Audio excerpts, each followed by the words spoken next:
Good morning, everybody. It is Tuesday. We are already well into February. The first week is done. It's the 7th. We have done it. We've crushed the first week of February. January is now a horrible memory for most people. I mean, only horrible because there's never any money in January, but we're over that now. We're through. We're done. We're moving on up. So Mash is here. Mash is actually in the studio in Joburg, which we're still busy sorting from the point of view of like soundproofing and stuff, but otherwise we're good. We're good to go, right, Mash? We are good to go. The studio is looking absolutely amazing, Gareth. Just soundproofing left, and then we're good to go. Yeah, no, it sounds pretty crisp as well, so that's awesome. And yes, Gord Laws is joining us today. Carl's very excited about that. Gordon fucking Laws today. Yeah, baby. Yes, he is. He's going to be with us from about 6:30 this morning. We got lots to talk about, lots of things to do, and stuff to discuss. So let's get into it. All right, Mash. First of all, you told me the sad news yesterday. I don't know what to say. I mean, I'm so upset. It's 2 days in a row of bad news. The first day back this week on Monday, yesterday, I found out that Didi Mabuza has resigned as deputy president. I was horrified and saddened and upset and thought, how are we going to manage without him? He was so important to the functioning of our democracy. And now you tell me this is going to be the last season of Idols? Oh, Gareth, as soon as I heard this news, just weeping and crying, and they had to get me water, and they had to get me desperate because I was just so trauma-ridden. Such terrible news. I sent this to Unati and Randall yesterday. I said to them, oh, guys, so sad. TV with Tinus tweeted the following. They said, breaking news. Mnet has cancelled Idols South Africa after massive ratings drop and viewer fatigue. And that's just terrible. Viewer fatigue. After a failed revitalization attempt in 2022 with 2 new judges, season 19 in 2023, Arnhem Zanzi Magic will be the final season. Shim. Gareth Born, I was gauging with what people were saying on Twitter about the topic, and there was quite some mixed emotions. By mixed emotion, I mean varying levels of joy. But people on Twitter were celebrating, and it was just insane. It was insane. People are saying, finally, this country is moving in the right direction. Idols is finally coming to an end. And it was so sad to see, quite sad to see. But thinking back to Idols, I can't remember anyone who won it. I can't remember. No. Is there anybody I was on the show and I didn't even remember who won it. This is so let me be mean to you like I am to everybody else who's a fan of these reality shows. When they don't remember who won, or they go, oh, well, nothing happened to the winners. Like, what do you expect to happen? The whole reason they exist is for entertainment on the show. When the show ends, what do you think is going to happen when they're not on your TV every week? You think they're going to get more famous? Like where? Like who? If I say the name Ruben Studdard, do you know who that is? It sounds like a condom brand. What is that? He was the guy who won American Idol the year after Kelly Clarkson did. I have no clue that. After Kelly Clarkson, I just lost interest in the American one as well. So the reason Kelly Clarkson was a big deal is because she was the first American Idol. And what she went on and did is she won Grammys and she became a big singing superstar. She's got her own TV show now. And she was, because she was the first one, she was the one who grabbed everyone's imagination. She fired the show off in a big way. Well, she didn't, but the show fired off in a big way. And it was a massive thing. Every other season since then has delivered a winner, but nobody cares. Like, it's nobody's running around singing songs of praise about the country girl who won like the 5th season. I don't even remember her name. And here's the stupid thing about human beings is those shows are created to make you, to involve you in the show. As soon as the show ends, that person, that's the highest their fame will ever be. That's the best they'll ever do. After that, they're going to go like this because each new season brings a new winner. and new characters. And guess what? You only have this much space in your head for reality TV stars. You can't remember them all. Mm. And one thing I've seen about I ask you who won the first episode of Survivor you ever watched, you wouldn't know. I wouldn't ever. You wouldn't know. You wouldn't know who. And then people go, oh, but some of them like Kelly Clarkson or whatever. And I go, yeah, but there are exceptions to every rule. Just like there were a lot of singers in the 80s who everyone forgot except Dory. Mm. With her 80s show. But and Gareth, the last idol I remember seeing, and I've told you this before, was this other lady named Norma. I just remember she was a teacher. That was like the standout thing about her. And as soon as she won, she just vanished. I remember seeing her CD at CNA selling for R5. You see, but I was like, ooh. Okay, so I've said this before on the show, and I'm not proud of it, but it's something that's worth. I was a judge on the show, so I met these people, and I spent week after week with them from the group stages until they were eventually thrown out or they won, right? And I remember nothing.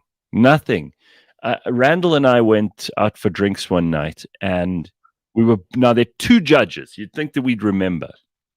And we were out with Anele, of all people, and this girl came up and said hello to us, and we were like, hi, how you doing? You're always friendly and nice, because there's no reason to be an asshole about it.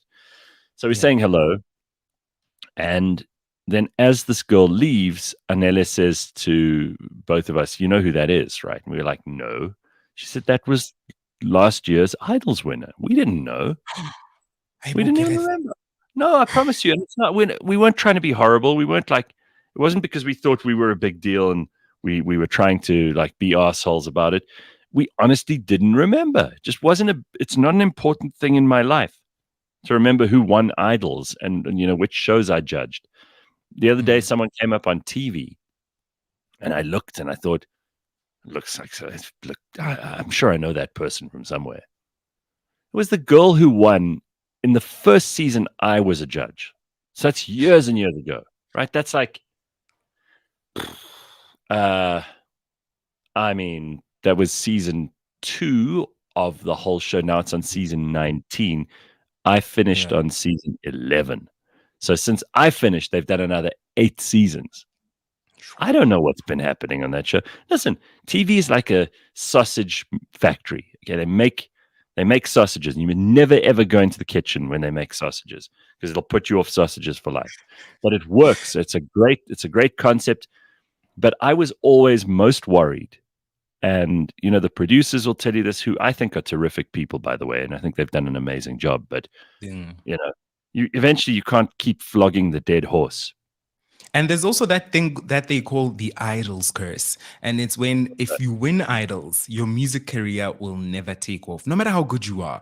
All the winners always end up nowhere, but the second place people, the third place people, they're the ones who go on and gain success in the music industry. Yeah, sure. That's just how it goes. You and I were at a party on Friday last week. We both dressed up and went off to this fancy dress party, and it was you, me, and Lebang. And it was one of our clients and friends. And it was a really awesome party. And I saw Lloyd Gele there. And I think Lloyd Gele was an Idols like runner-up or something. Yeah, he was. He was. But I remember Lloyd because yes, he did go on to do amazing things. But that's true for everything. There's no curse. It's like there's only that much space in the music business. But what it does prove, and then I'll move on from this because I really don't care anymore. But what it does prove is that fame alone will not make you successful. You can be famous. In other words, I can put you on TV every week. And this is in the days when TV counted. Right now, obviously, things like YouTube and TikTok are more important than TV, right? So we all accept that. But in those days, people watched TV because there wasn't as much stuff going on the internet. TV was the big one.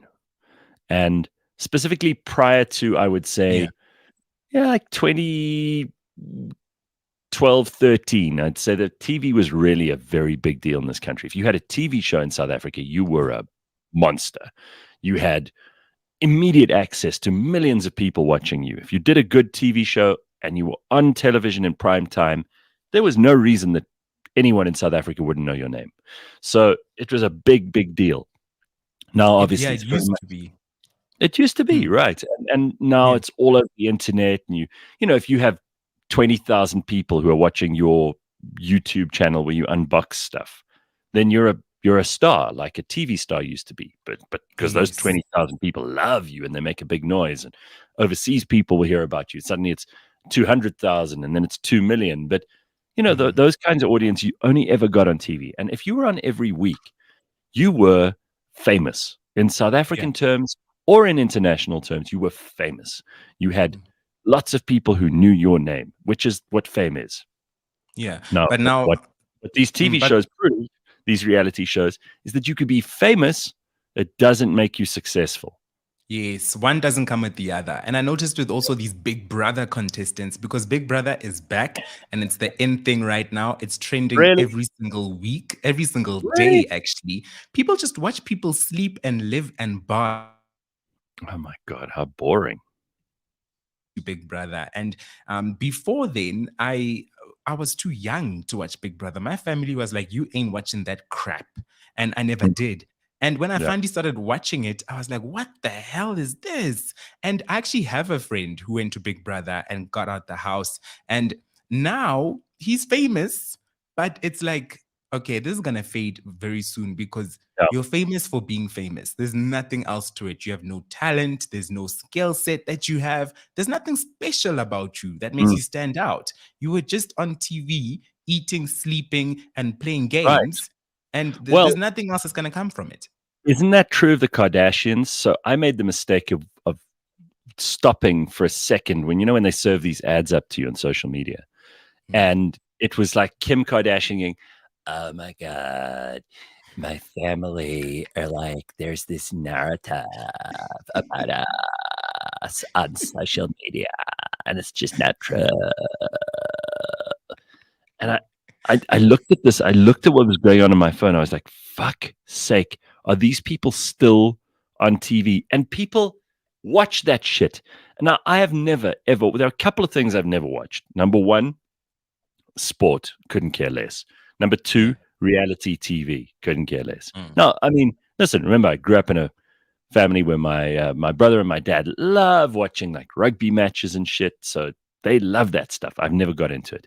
I was on reality TV. It didn't even make me want to watch it.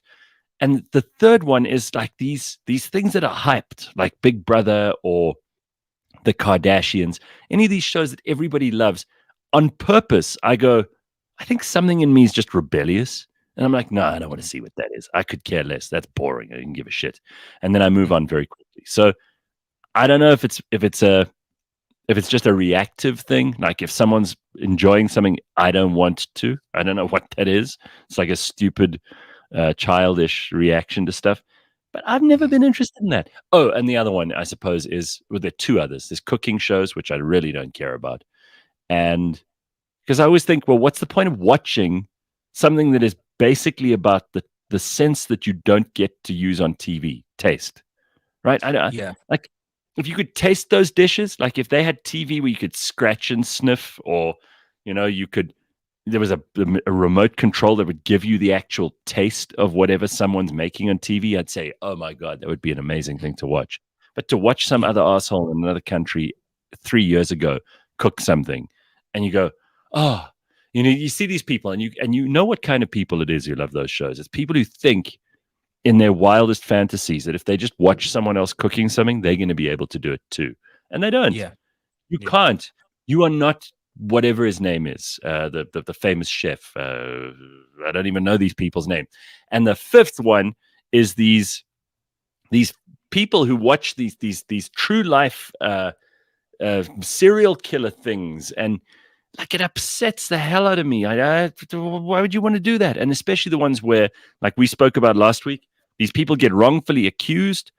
Oh, Mm. it just breaks my heart. I can't watch that. I go to sleep and I'm dreaming about how wrong it was and how it could have been done differently, and how did the police officer get it so wrong? And this poor person who spent their life in jail, it just drives me up the wall. So Well, I don't Gareth, I don't want that stuff.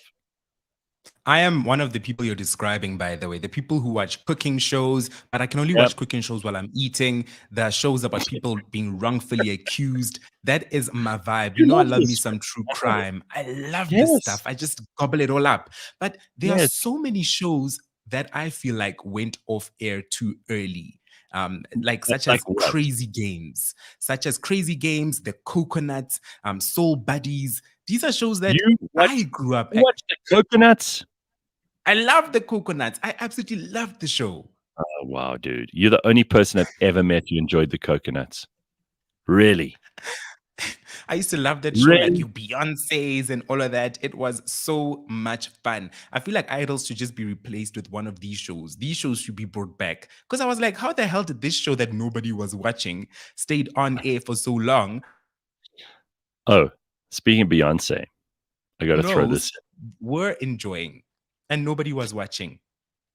Well, yeah, okay. You know, if that's what blows your mind, cool. I do want to say this about Beyonce because we got into a whole argument on the staff, the Cliff Central group yesterday, right? Because Beyonce is now the artist with the most Grammys in history. And Well, yeah. Sipiwe is a big fan. She posted this. Congratulations, Beyonce, most Grammy awarded artist of all time. So I just want to bring this up, and I have been moaning about a bunch of stuff this morning, but that's part of the reason I suppose I have a show is because I have so much to moan about. All right, Beyonce is phenomenal. She really is. She is phenomenal primarily because I don't know how someone who can't sing can become so successful, but I think she works really hard. She's a great dancer. She's very disciplined. She is a phenomenally driven human being. She's, in that respect, she's a lot like Madonna. Madonna is also not a great singer, but she's just an incredible performer and has been in Madonna's case for like 40 years. And Beyonce may well last 40 years as well. I don't know. But she's already got more Grammys than anyone else. I think that's largely because she's got this crazy, devoted, obsessed fan base. Like the Beehive is just this insane. Yeah, and it's mostly like I suppose people who maybe they project themselves onto Beyonce. So it's actually got nothing to do with her. It's about how they wish they were like this incredible recording artist, queen of performance, celebrity, married to Jay-Z, mother, goddess. She's beautiful, all of those things. And I don't take any of that away from her. But I do want to say this. The Grammys have become absolute shit. And even though I was very happy to see last night that Zakes Bantwini and that Wouter Kellerman, who we've had on the show before. I mean, Zakes Bantwini's also been on the show before, and I love Zakes. He's one of the nicest people. And really, I have had such good times talking to him. Talented, absolutely phenomenal, right? But I got to say about the Grammys in general is nobody gives a fuck about the Grammys anymore.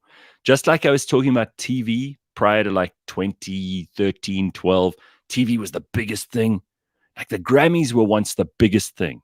Now, nobody's watching. This is not just my opinion. You can look at the ratings. There is no one in America watching the Grammys. Like 5 million people, which, in a population of 300 or 400 million people is pathetic. Like there are cooking shows that get more viewers than the Grammys now. And I was even surprised yesterday when someone in the office was like, yeah, did you see Beyonce broke the record last night? I was like, wait, what? I was so shocked because I haven't watched it. Well, first of all, I haven't watched any DSTV in a very long time. Let's start there. But every now and then I dip into certain shows, especially true crime stuff.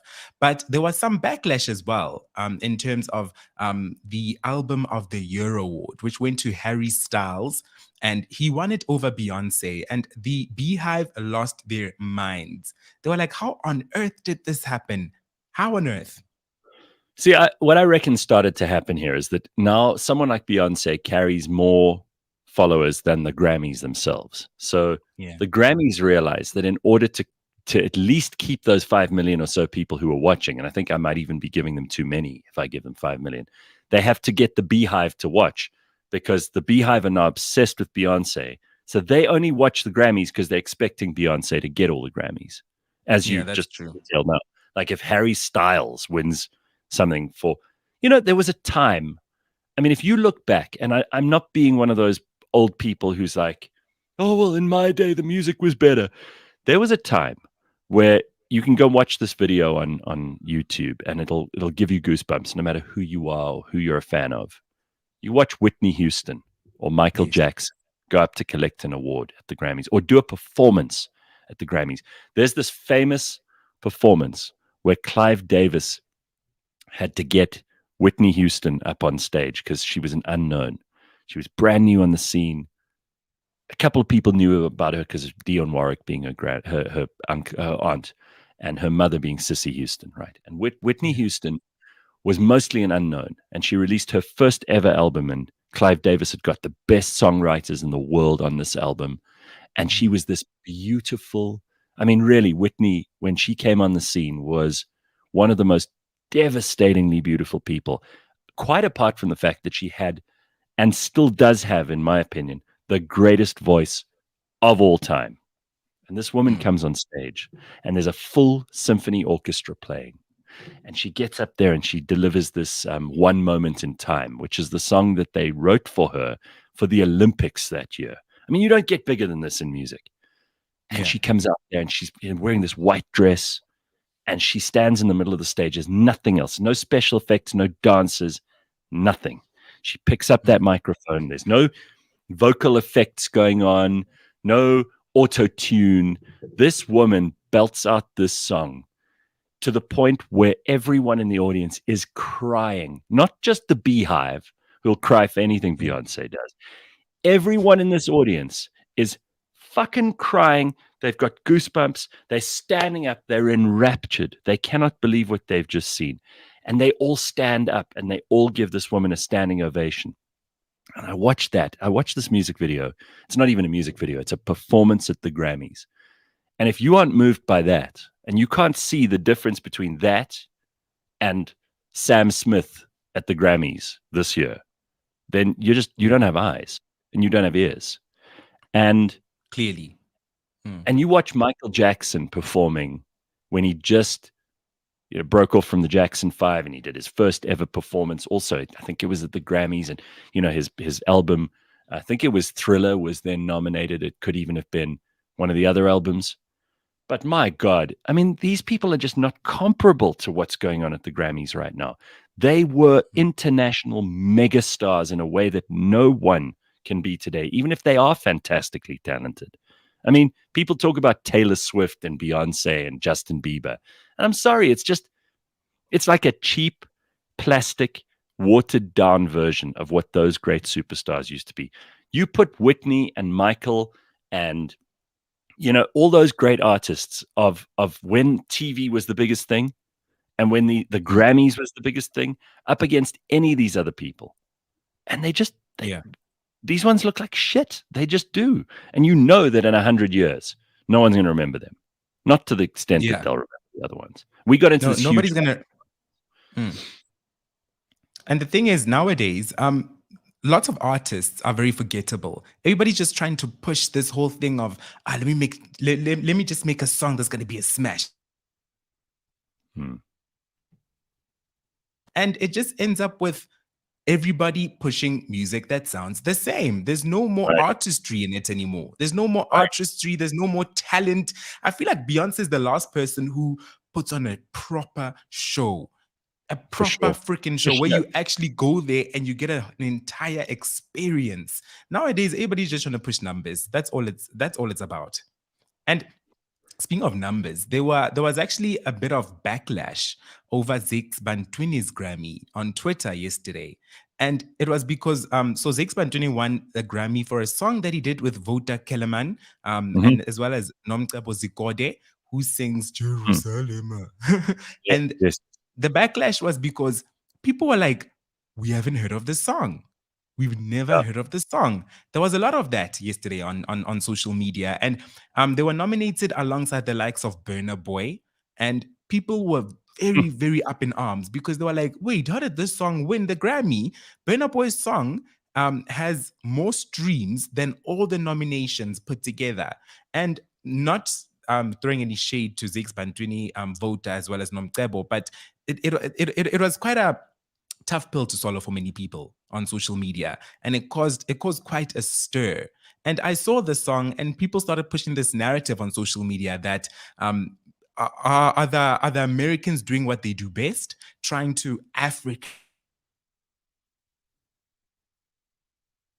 choose whatever's most African to them. You know, it's similar to how you know how in American movies, whenever they portray Africans, South African, no matter where you're from, we all have the same accent. We all speak like this, Gareth, all of us here in this continent. And and it's something that they're always pushing. So I saw this music video and I was like, yo, once again, they're pushing that narrative using Africans, where it's like, oh, as long as there's some beads, there's some traditional attire, that's what we're going to push. That's what we're going to push to the Americans. Hence, Americans think that we just are running around with animals all the time. Well, it's just another reason why the Grammys is so shit. No one watches the Grammys. I think nobody watches them. There's going to be a day where it's probably already happened, where some YouTuber can, people on Twitch can pull more audience than the Grammys. Might already have happened for a one-off occasion. And I wouldn't be surprised when that happens. So, you know what? Yeah. Beyonce may have 1 million Grammys. She's got like the biggest shelf in the world now to hold all these Grammys. But there are probably about 5 of them that are worth something, and the rest are just them trying to keep ratings up on the Grammys by giving them to her. So anyone who doesn't think that that's the truth is not paying attention, because the ratings tell you everything. It's the same reason they cancel certain shows. And by the way, the other thing they're not going to get me to watch is the Women's World Cup. I got 2 of my friends who sent me messages yesterday saying, oh, please, we're involved and we love it. You've got to watch the Women's World Cup of cricket. I'm like, I do not. And I'm not going to lie. I mean, I don't even watch the men playing cricket. Why the hell would I be one of the 10 people who are going to give a shit about the Women's World Cup of cricket? Did you even know it was on MASH? Tell the truth. I'm going to be honest, I didn't know. So I am a feminist. I do support the ladies, but we also have to be truthful and realistic. Name a female cricketer. She cricket lady. Yeah, exactly. I can't name a single one. You just did what Lebang has done with women's soccer and with everybody else. Whenever I ask them, because they go, oh no, I support women's sport. And then you ask them for the name of a female cricketer and they go, exactly what you did. I don't know. Because they don't really support it. They just know that it's the right thing to say. So it's just fake. But Gareth, we do support it. We just don't watch it. So in our hearts, in our spirits, we do support it. Because they care that you, in your heart and spirit, you know what they need is they need ratings. And if more people watched the shit, then there'd be more sponsors and people would, they'd pay the girls more to play cricket and all that kind of shit. But you supporting it means nothing if you don't watch it. So you just try to score points. You're trying to score points with all the feminists, and I just don't believe you. Basically, you're a liar. No, I never said I watch it. I just said I support it. Just a liar. That's it. I'm going to call it what it is. Sorry. Episode the other day, and I watched a Family Guy episode the other day, and Peter was like, okay, now we're off to the women's NBA, and then it just showed an empty stadium, like the whole court was empty, and then it switched back to Peter, and he was like, yeah, we know none of you watch it. Exactly. And that's just the truth. Nobody watches it, but we all claim to support it. And I do agree that yes, we are trying to get score some points with the feminists, but even the feminists aren't watching it. Yeah, no, they're not. Nobody cares. So let's stop with the lies. Anyway, we got to move on because we have the great and powerful JJ Cornish who's with us. Hello, Mr. Cornish. How are you, sir? Bonjour to you. I'm immensely well, and please don't ask me about women's cricket. I don't want to take the flak. No.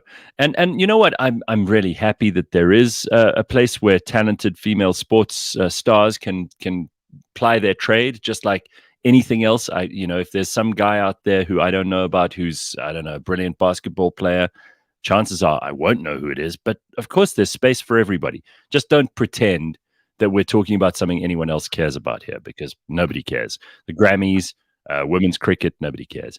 But what we do care about, JJ, is Africanalysis, and that is brought to you every single time by the Johannesburg Business School. They've come back for another year to keep us informed about the African continent. So we got a lot to get into this morning. First of all, let's talk about a real issue. Human Rights Watch have reported atrocities by Rwandan-backed Tutsi rebels in the DRC. This is a very sensitive issue. You know, it's within living memory, JJ, that the great genocide happened in Rwanda. And I'm surprised that of all the countries in Africa, the one who would be participating in atrocities would be Rwanda after the hard lessons that they all learned. What the hell's going on there? You know, there's a terrible history of countries that have been very, very badly put upon, overreacting when finally they get some strength. And I mean, you know, that's just the thing. I suppose within the psyche of the nation, they say we're never going to have this again. We've just got to be very strong. And they're supporting these, Rwanda supporting these Tutsi rebels. And the Human Rights Watch and UN experts have pointed out that there's a people of North Kivu. In November they killed 23, summarily executed 23. There's been forced recruitment of civilians. They've made life hell for the people in North Kivu, and they're being told to stop it. Well, the Congolese themselves are also being told you're going to have to prioritize civilian protection, and you're going to have to stop using militia as proxy forces. Use proper army forces. But it really is very, very depressing. And Médecins Sans Frontières are warning of a health disaster because cholera is spreading in the camps of displaced persons around Goma. So, you know, the way they have ascertained this, they've actually interviewed a number of survivors, of witnesses, of family, of local authorities, activists, diplomats, journalists. So this is true. What they have is the unalloyed truth of the atrocities by the M23 and the fact that the M23 is supported by Rwanda, by Paul Kagame. Yeah, this Paul Kagame is slowly starting to build himself a reputation for being one of the least popular people in Africa, despite the fact that he seems to get, you know, some of the stuff working. It's like people always go, oh, well, you know, Hitler built the Autobahns, but he was still Hitler. And Paul Kagame is definitely not a man who's everybody's friend. He certainly hasn't stood up for free speech, for journalists, for making sure that there is some kind of, you know, open society where Rwanda is concerned. But people do say he gets things done, like a lot of dictators do. In this case, obviously, this is not the kind of thing that anyone wants their president involved in, atrocities, even if he's just commanding it from the outside. Even worse, he actually gets down to killing his political opponents. And he did one of those made attempts at several of them and actually achieved one in South Africa at the Michelangelo Hotel. So, you know, I mean, that's why relations between South Africa and Rwanda are very soured as a result. And, you know, he behaves appallingly. And the people who do appreciate him appreciate the law and order that he's restored and so on. But Rwandans themselves, you know, get arrested for driving in a dirty motor car. You can imagine. That's hardly freedom, isn't it? No, I mean, in this country, can you imagine our police telling us that your motor car is dirty and they're going to arrest you? I mean, that's just unbelievable. All right, let's talk about Mali, because as I mentioned to you a while ago, I spoke to LJ Fenter about what's going on in the Central African Republic. It's just now 2-3 weeks ago that I spoke to him. And he also mentioned Mali. And really, there are two sides there. They're the Russians under this Wagner group, and then there's the UN, which is, you know, trying to maintain some kind of peacekeeping. And most of these puppet banana republics, like the CAR or like Mali, are held up very tenuously. Now, I believe that Mali has expelled their UN human rights chief. So who's in charge there now? Yes. Well, Guillaume Ngefa Atondoko has been expelled. And why? Well, because when they had hearings back in New York about what is happening there, the witnesses that he chose were activists and people that really knew what was happening on the ground. And the Malians just couldn't take this. So they said, you're out. But without the blue helmets in Mali, they're in stone trouble. Absolutely can't contain things. And certainly the Wagner forces are responsible for atrocities themselves and are not doing the job that they're supposed to work. They're desperately responsible for human rights violations.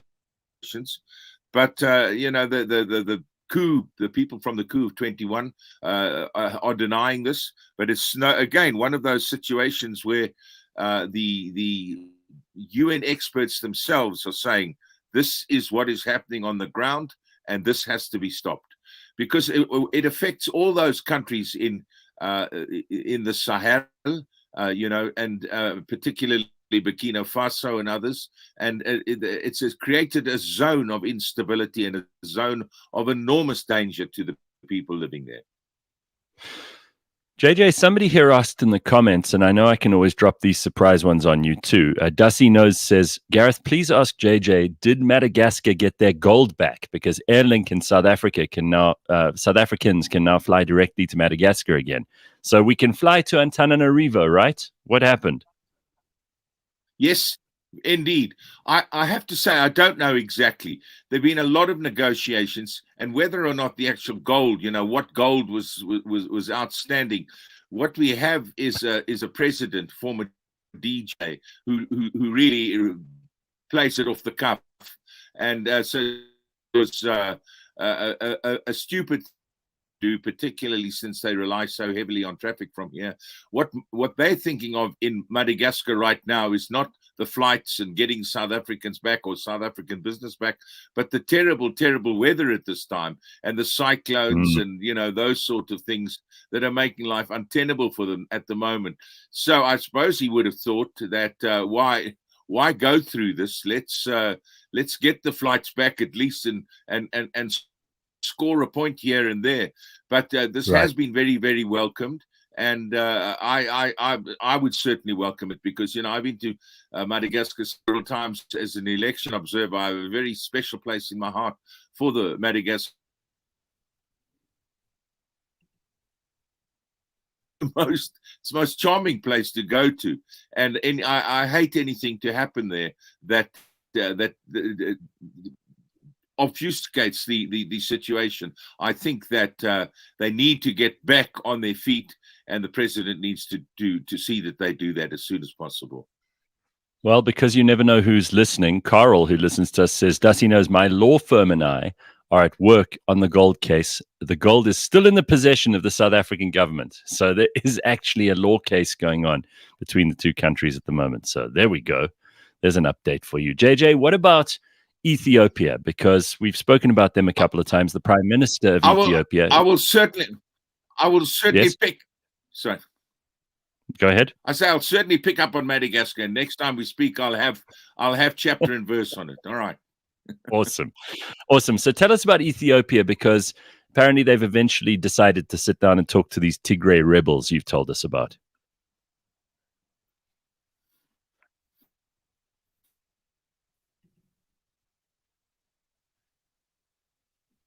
Here in Pretoria, we hosted them back in November. A deal was signed. It didn't include Eritrea. So everybody thought, well, what is it worth if it's because the Eritreans were there? But the Eritrean forces are moving out. Having a horrible connection with JJ this morning.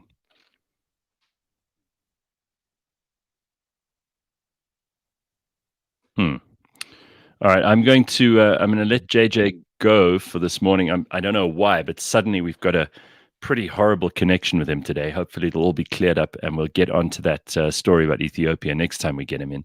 That's JJ Cornish and Africanalysis. It's brought to you by the Johannesburg Business School, and we're looking at what's happening around us on the African continent. As he said, he'll be back with more on Madagascar and a bunch of other things the next time we chat to him. Unfortunately, for whatever reason, it just it kept breaking up this morning. So we're going to let that happen and let JJ go for the rest of this morning. We will catch up with him, I promise, again, very, very soon. Carl DeSantis says, how do you not know about the gold? It's King Julian's gold from the movie Madagascar. All right. Well, we may not have JJ, but here he is, Gord Laws. Hello, Gordo. How the hell are you? Hello, Gord. You're on mute. You moron.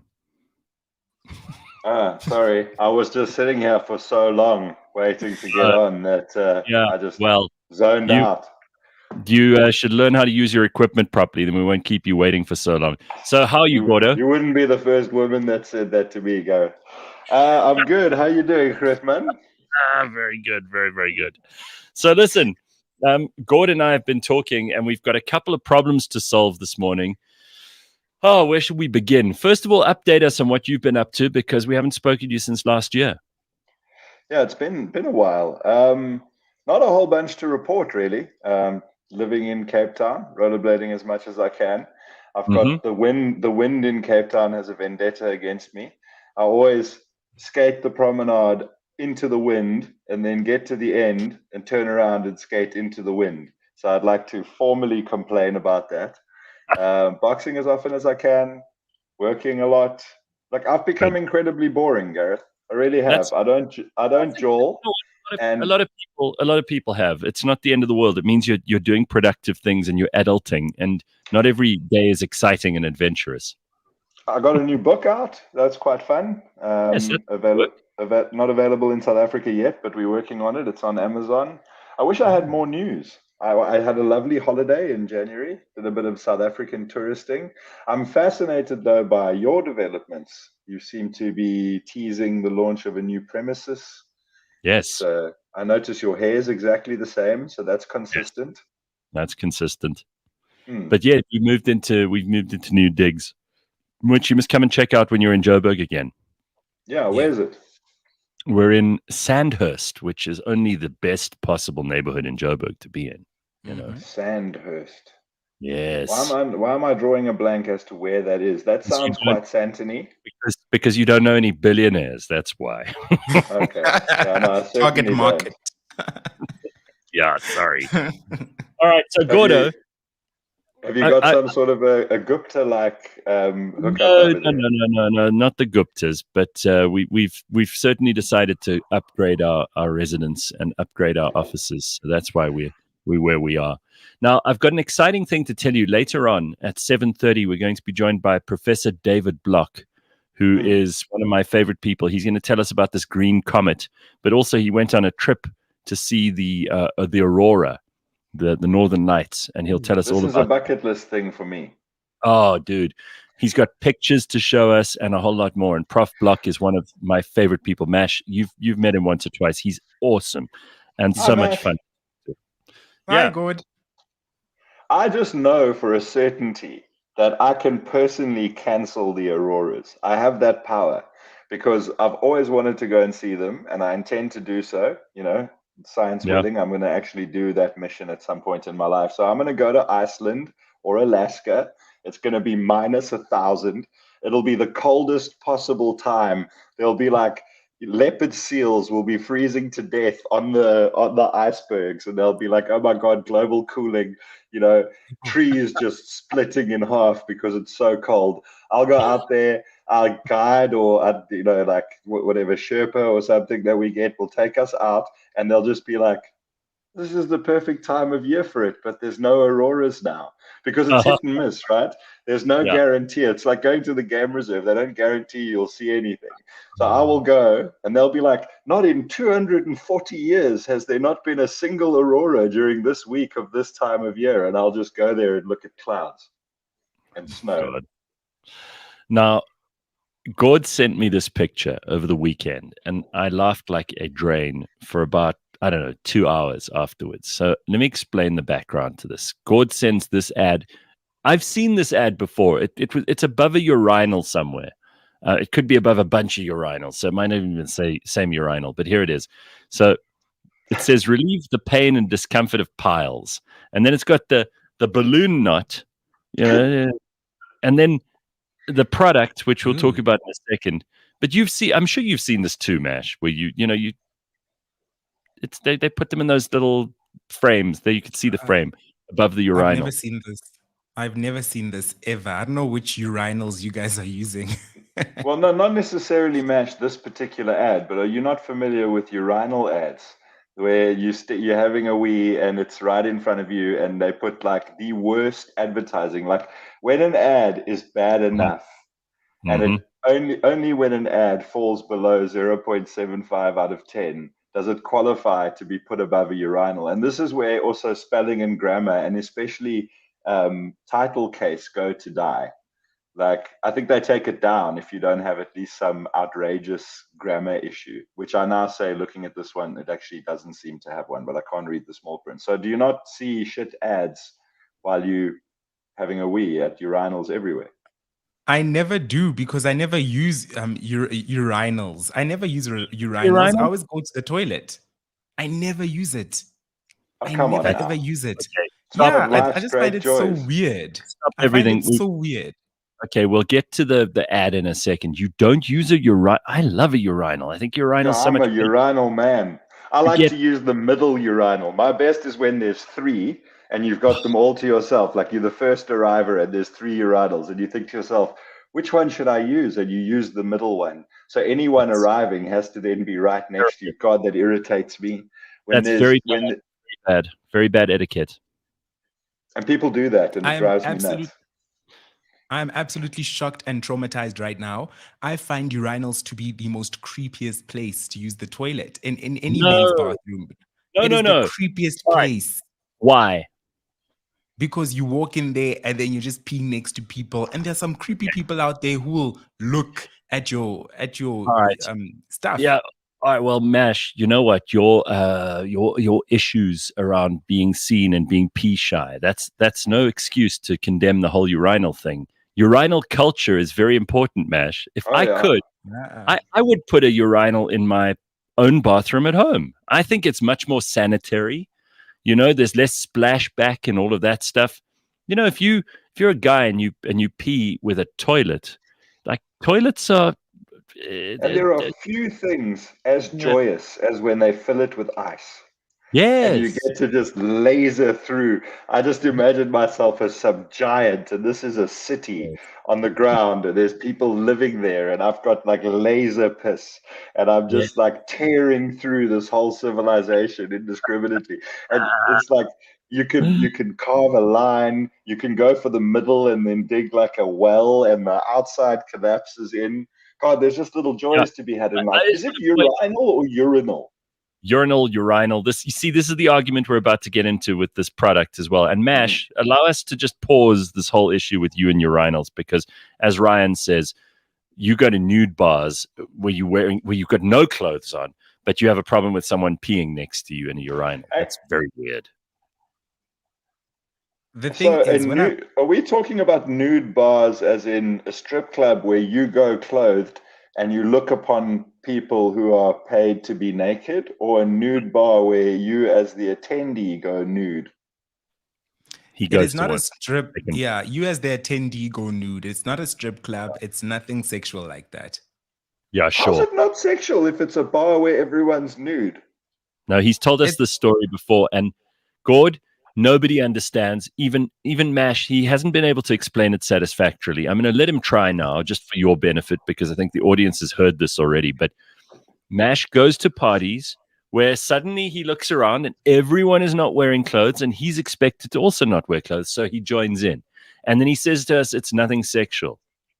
Okay, so this is like someone's house party where everyone just gets naked at the Joel, or it's an actual venue where you got to RSV, a right of admission reserved, and you've got to arrive and there's a cash bar, and O's just take off their gear, and you're like, oh well. So yeah, you're not comfortable with the urinal, but you'll go and have a coffee with your mates, and then just whip your shit off. Go for it, Mash. Yeah, it's definitely the second one. So it's just you just get there, take your clothes off at the door, and then just go in. Just go in. Simple as that.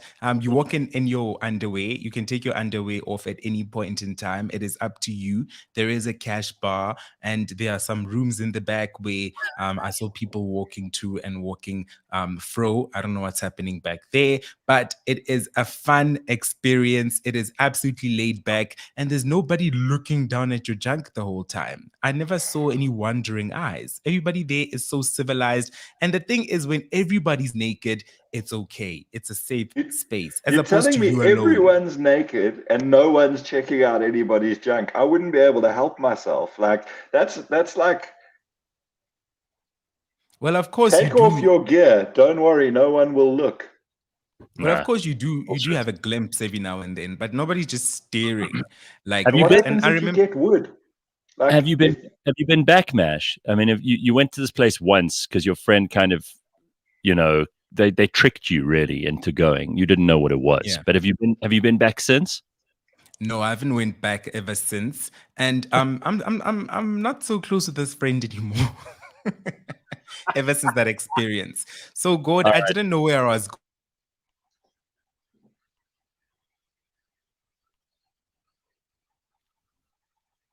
all the way to this place, and the next thing you know, I'm being told to take off my clothes at the door, and I took off my clothes. Simple as that. But yeah, I think that urinals are creepy. Back to urinals. I think urinals are creepy because imagine peeing and you look.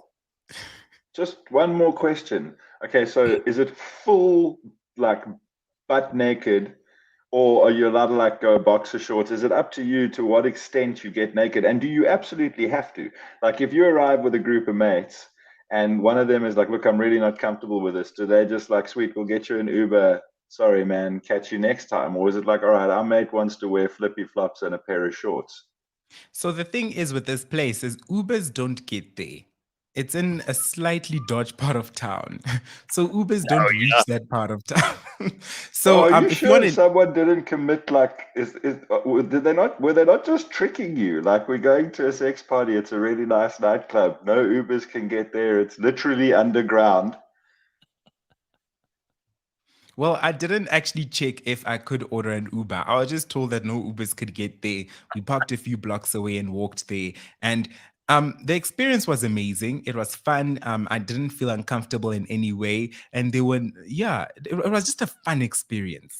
Very fun. But that's Everybody's my naked. So last question before we move on is like, can you do partial nudity if you're not comfortable with full nudity? And Yes, he secondary said anyway, phase of- just your, He said you could wear Yeah. just your underwear. You didn't listen. and are you allowed to wear shoes? Because that would be funny if everyone was wearing shoes but no other clothes. I would love that. you must wear shoes. So because there's alcohol, it's a must to wear shoes because you know where there's alcohol, bottles break. So shoes are a must. All right. So, Gord, I can tell you're fascinated, but I think Congo Chris makes an interesting point. Can we please talk about the condom and cock ring vending machines in UK bathrooms? Why can't we get cool shit like that? They have cock ring vending machines in the UK. I mean, I've seen condom ones. I know the condom, Joel, but like, are you sure? What Or does a cock ring did you do? just get a particularly tight condom and cock not know how to use it right? What does a cock ring do, God? Well, it's really quite self-explanatory, Mash. It's a ring, and you put it on your wang. I think it's funny. I think it's for like blood restriction or something. I'm not an expert on cock rings, but or if two chickens get married, that's the other kind of cock ring. But Are they like available in different sizes, or is it like one size fits all? basically, it's like a condom, but without the condom, right? You just got the roly part, and then you just roll it on, and it doesn't. I'm not sure. Let's have that. Let's have some. I forgot. I actually don't want to open up that Pandora's box in the comments. You see, we're meant to be talking about this product, but I have a feeling we're going to have to wait until after 7 because it deserves the time. And Gord and I have had, I don't want to lie, like half an hour of communication over this before we've actually spoken about it, but we'll talk about this in a moment, this product, which we've got to get to. Just, Gord, quickly, explain this to everybody. Oh, yes. For those not able to see the screen, this is a picture of a gigantic cyclops. He looks like something like a combination of a Greek warrior and the cave troll from Lord of the Rings. So Gareth posted, and I really want to get on the topic of basicness on the internet. Not that you were being basic, just stupid, repetitive memes, and it's funny once and you see it 50,000 times. But now there's this new thing of, people point up and there's text on the screen, and this like passes for content, and it's usually just banal and terrible. But in this case, it goes, ruin a song that's by pointing out that it sounds like someone else. They worded a little bit better than that. It's like, ruin a song that sounds like someone else. So he puts on REM, The One I Love. This one goes out to the one I love. And then points out that sounds like Nick Cage. And Gareth was quite right by reposting it, that when you hear it, you're like, oh my God, this song being sung sounds like Nick Cage talking. But I immediately, and this is a song you've grown up with. It's like all parent music. Even though you don't like it, you can't avoid knowing every word to it, especially in the days when people actually listen to the radio, just like you're sucked. So I'm like, I've heard this song 100 million times. But in this particular instance, I heard The One I Love with a hyphen. So like ONE hyphen EYE, The One I Love. And I just imagined this singer in love with a giant cyclops. This one goes out to the one I love. So I immediately WhatsApped Gareth a picture of the cyclops and went like, this is the one I love. And he just found it extremely funny. So if anyone is able to, like, if you like me, can now never unhear that song again, thinking about the one I love. It's like Alanis Morissette's Cross-Eyed Bear that the ex gave to her. It's not fair to deny me of the cross-eyed bear that you gave to me. The cross-eyed bear. You imagine a bear with crossed eyes. The breakup happens and she treasures her cross-eyed bear, and like then the guy comes and takes it away, and she's like, it's not fair to deny me of the cross-eyed bear that you gave to me. And then there's the one I love. God, you have to make your own fun in this life, because if you listen to JJ, you'll realize how bloody depressing it really is. So listen, this is very important. I wish that they would do these discussions in university English classes, because this would teach people the importance of punctuation and of pronunciation and grammar. Because if you get confused about the one-eyed love, as in the one eye, the one I love, or the cross-eyed bear, I think these are great explanations of how English can be very, very confusing. Parallel Parking says cock rings are used to increase the pleasure of sodomy. Come on, MASH. This is your field. I don't know if it is. But there we go. A cock ring is used to... This escalated quickly. That just took a proper turn. Yonder says a cock ring is used, a cork ring, actually, the way that Yonder spelt it, is used to restrict some blood flow from your balls from banging, thus making you last longer. This feels incredibly niche to be in a vending machine. It's like all power to people who are into this sort of thing. I think anything that's consensual and doesn't involve animals or children is between adults to do what they want. Like, really, if you're in private, do what you... Cock rings, knock yourself out. But like, it seems like quite a niche thing. It's like we got condoms in the vending machine, sanitary pads, and leather gimp masks. Like, well, I mean, like I see a lot of these vape vending machines around at the moment, and I can understand that because vapes are really popular and everybody's smoking vapes at the moment. But like a cock ring, as you say, Gord, it's so niched. I mean, how small is the vending machine? I mean, how many can you possibly sell in a day or night? You know? Yeah. And how many people are like, I've come to the bar, like I've met this lovely man or woman, and I'm having it. We're on our third drink, and it looks like it's going to go well, but like, God damn, I don't have any cock rings on me. Like, this is just going to spoil the entire occasion. Got to practice safe sex. And I hate to. So I'm sorry. I'd love to go back home with you, Jeff or Jane. But I'm not prepared. Do you at your house have any cock rings? Luckily, oh God, really? Luckily, I don't know what a cock ring would cost, but I mean, if you've got a 20 rand note Will it take those, or does it just take coins? It's really Now small. what I need to do is get a ring made like this one on my finger, but then it has to have this rooster sticking off of it. And when people are like, "What's going on with your ring?" you'll be like, "Oh no, it's just my cock ring. I always have to have one on hand." Quite literally. All right. Well, more fun on the way in the next hour, including our finally. I hope we're going to start with this. We're not going to get distracted and waylaid as we have been in the last 20 Oh minutes. yes, we are. We're going to talk very seriously about this product and how you pronounce the name, which is massively important, and also the variations on it. Because believe me, it's like a symphony. This product has many undercurrents and harmonies, and there are stories within stories. We've got to get into all of this. That's coming up next. Gord Laws is with us. Mash is with us in the studio in Johannesburg. Don't go anywhere. cliffcentral.com. It is Tuesday morning. Stick around for a whole lot more. It's all on the way. South Africa, it's that time again. Where we set our toes free and get ready to flip for a worthy cause this flip-flop day. We're taking over the nation soul by soul on Friday the 17th of February. But we can't do it without you. Join me, Leanne Manners, And me. as we take a colourful stand in our flip-flops in support of the brave children and teens who have been diagnosed with childhood cancer and are receiving support from CHOC. Get your Flip-Flop Day sticker from your nearest PNA, Techie Town, or visit choc.org.za.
Well, join Jaco Voigt, who is the CEO of Catalytic, on the Unbundled podcast. With skin in the game and a keen focus on educating and assisting you and your business, Jaco decodes all the aspects of connectivity, security, and cloud solutions. Unbundled is brought to you by Catalytic and is available on cliffcentral.com, Apple Podcasts, Google Podcasts, Spotify, or wherever you get your podcasts.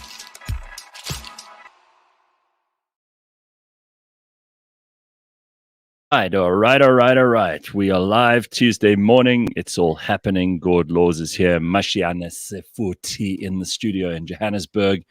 It's a busy morning. Good morning. Straight into the anus. Right. So here's another funny name. It's either Kenai or Keneye, who says morning Cliff cult. All right. So we can debate that at a later stage. So here's the ad that got Gord and I talking for, hours. It's called, well, I'll How do spell you it. say that? Exactly. ANUSOL. And that's the product. It is for piles. So it's to treat, piles on Uranus. Gord, how would you pronounce it for starters? When you first saw it. This was part of our debate. And immediately, I think you read it as anusol.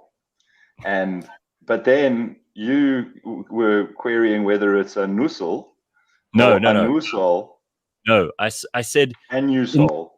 in the rules of in the rules of proper old English, you'd have to say anusol, right? Because it's Huh. actually two words joined, and I would argue that it should be anusol or Isn't or it anusol?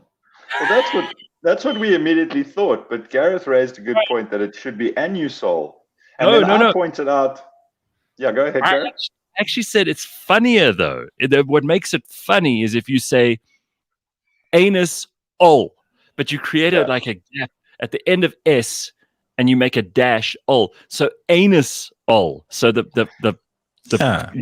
the emphasis is then on anus, and ol is almost like an oil or an ointment or a poultice or whatever it is But that you put on. then, being the literary scholar and grammar pedant that I am, pointed out that it's spelt as one word, capital Yes, A N U, yes, capital S O L. So that's right. a new soul. And then I said, look, if you've got burning piles that make your anus look like this picture with the balloon knot in it, probably getting relief of that is akin to getting a new soul. So what do you say, Mash? I mean, as a pedestrian here who's stumbled into this very very technical conversation, do you have a preference for how you would pronounce this? I would definitely go with anusol because of where you apply the, what is it? Is it a cream? Is it wipes? Is it, what is it exactly? Wherever I you don't know. apply it, anusol, anusol. That's what makes sense to me. And also, sorry to digress, but you guys call urinals urinals? Oh, that really got me. That really got me as well. But So anusol. I only say urinal because that's how people in South Africa pronounce it, and otherwise they don't know what you're talking about. But actually, urinal is correct. Gord, you're on mute for some reason. We wondered why. You're on mute, you idiot. That way it is. My headphones There. turned themselves off. Now they're back. I've Okay. always urinal also. I think you're Okay. just odd.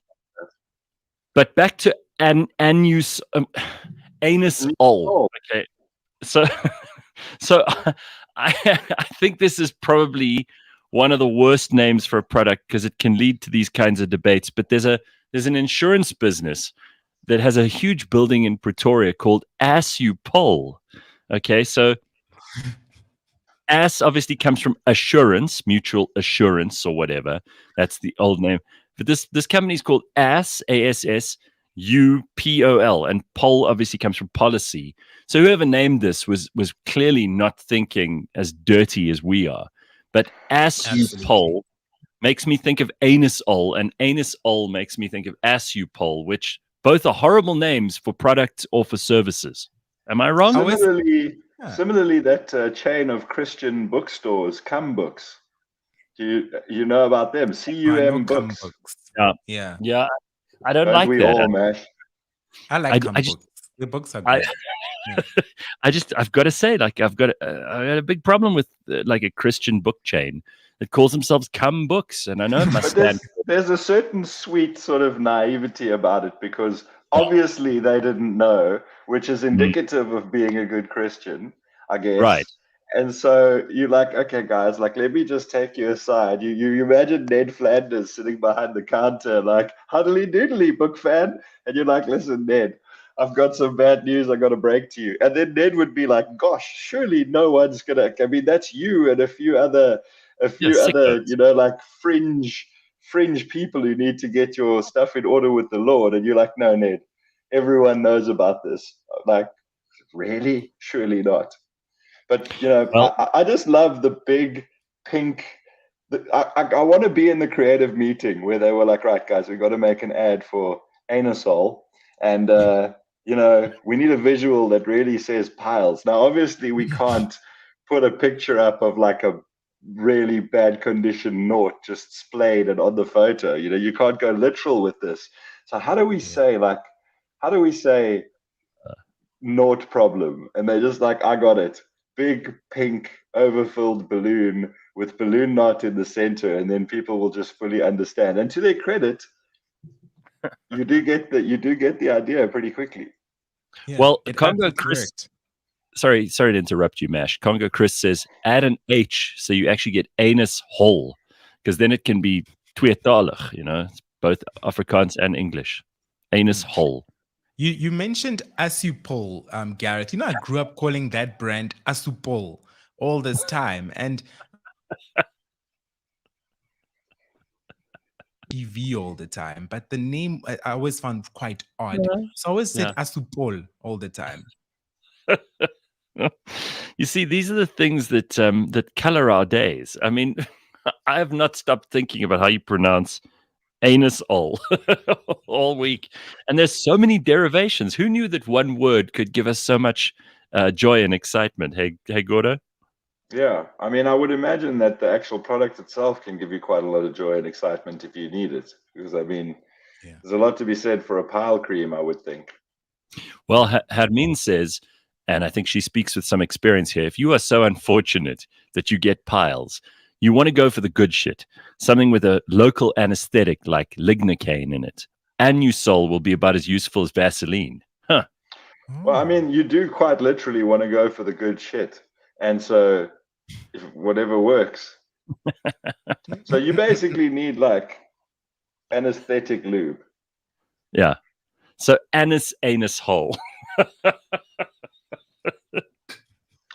I'm sorry, it's we're really breaking down the important issues here on the Gareth Cliff Show.